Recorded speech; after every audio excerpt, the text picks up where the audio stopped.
Welcome back kaibigan, ito ang pag-uusapan natin. Coach Tim Cone sinabi ang dahilan kung bakit wala pa si Kai Sotto sa NBA. At China, grabe ang lakas talaga sa NBA. Maglalaro ang NBA sa China 2 games pa. Sa Pilipinas kaya, kailan? Simulan po natin dito. Nitong nakarang araw lang po ay nagkaroon ng interview si Coach Tim Cone sa Power and Play kung saan nga po nasabi po niya mga kaibigan na lahat sila sa Gilas Pilipinas pati mga staff ay naniniwala na mararating po ni Kai ang NBA. Pero ang tanong, bakit kaya hindi pa nakukuha ang ating pambato dito sa NBA? Ayon po kay Coach Tim, eto pakinggan natin. Sometimes it's opportunity, oftentimes it's system. How he's used, where can he fit? But on a skill level, there's no doubt that he can play in the NBA. It's absolutely no doubt. Madalas daw po, it's all about opportunity. Sistema ng NBA team fit at paano siya gagamitin. Pero sa skill level daw po ni Kai, walang duda, Kai can play in the NBA, no doubt. Ika po ni Coach Tim Cone. Talagang opportunity na lang po talaga ang kulang kay Kai. Kasi kita rin naman po natin na kaya niya talaga mag-perform ng maayos dito sa NBA. Like dito nga dati, sa Phoenix Suns, naka 11 points si Kai. What more sa ngayon? Kasi mas nag-improve siya, mas lumakas pa siya. At usapang opportunity kaibigan, grabe lakas naman talaga ng China sa NBA.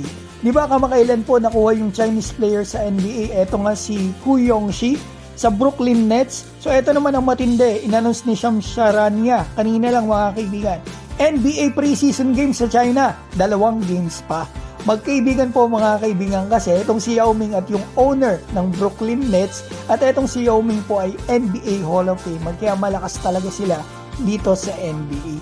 Mga kaibigan, sa mga China po ito at sa palagay ko, magkakaroon lamang po ng NBA preseason games dito sa atin sa Pilipinas kung may backer tayo syempre sa NBA or may NBA player na tayo. For example, sige pag nakuha sa NBA, magkakaroon tayo ng chance na magkaroon ng mga ganyan NBA games dito sa Pilipinas baka sakali.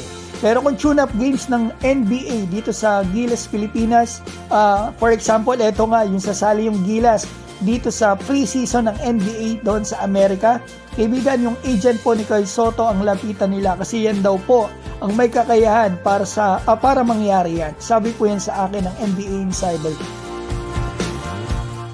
So yan mga kaibigan ng aking mabilis na balita sa inyo. Shoutout ko po pala si Eddie Boy Soto Tolentino ng Guam, Super Ninja, Jun Payumo, Ara Del Mundo, Dionisio Rupo, Cyril Bales, G. Malyari, Ray Bahista, Efren Plaza, Edward, at Ramon Ligan. Mga kaibigan, maraming salamat po sa suporta kay Kai Sotto. Mabuhay po kayo.